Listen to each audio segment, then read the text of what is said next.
The best reward that I would get is if I know my patient was on 6 medicines and after 6 months I was able to bring it down to 5 and 4, maybe even 3 medications. That would be a reward for me. I mean, that's what we should be focused on. That should be our target. And over the years, I think we've lost the true meaning of health.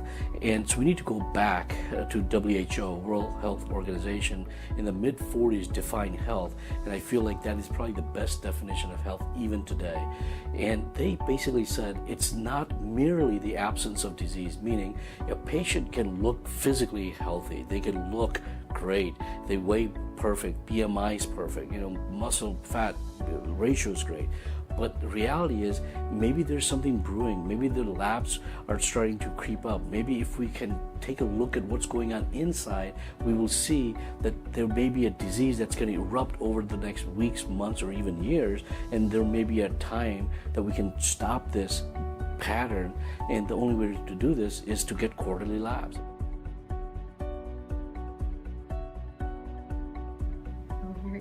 This is going to be so cool. You're being so brave. I'm going to show this to your brother and sister, okay? There you Look, go. you didn't even cry. Are we done? I didn't feel it at all. That's really good.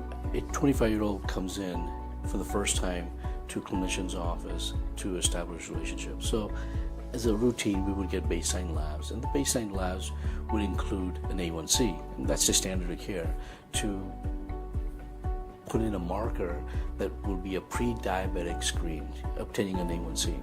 That's what the standard of care is. However, it's an absolute myth that A1C is a predictor of diabetes. It's actually designed to evaluate the compliance of medications and diet once the patient has been diagnosed with diabetes, not to make a pre-diabetic diagnosis, because A1C is a measure of the RBC function and the amount of sugar that's on the RBCs. And the RBCs in our blood only last for about 90 to 120 days. It's a fallacy and a false satisfaction to the patient to say my A1C is okay, because it's only a 90-day indicator. What we should be measuring, what is optimal diabetic care, would be to obtain the insulin level. Why?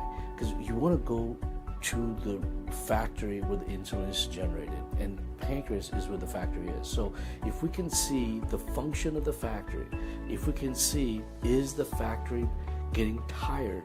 So if you produce a lot of insulin over a lot of weeks and a lot of months and a lot of years, eventually it's going to get fatigued. So that's what we want to see. We want to see the fasting insulin level on a quarterly basis, and to see if there's a increase or a rise in the fasting insulin. If there is, now that's an indicator to say, wait a minute, the factory where insulin is produced, which stabilizes the blood sugar, which is an indicator for diabetes, is getting tired. So what does that tell anybody? Over time, it's going to eventually get tired. We need to look at the labs, and that is a precursor. That's an indicator of what is to come, or what is one expecting years or months down the road. So getting labs at least annually as a bare minimum is what everyone should be focused on, and that should be our target or our goal, to get annual labs. In fact, one should even look at doing labs every 90 days or every 120 days, quarterly labs, essentially to understand what is going on within and look for signs of early diseases. Quarterly labs would probably be optimal to engage a patient to see if there's any trends, because no disease creeps up overnight.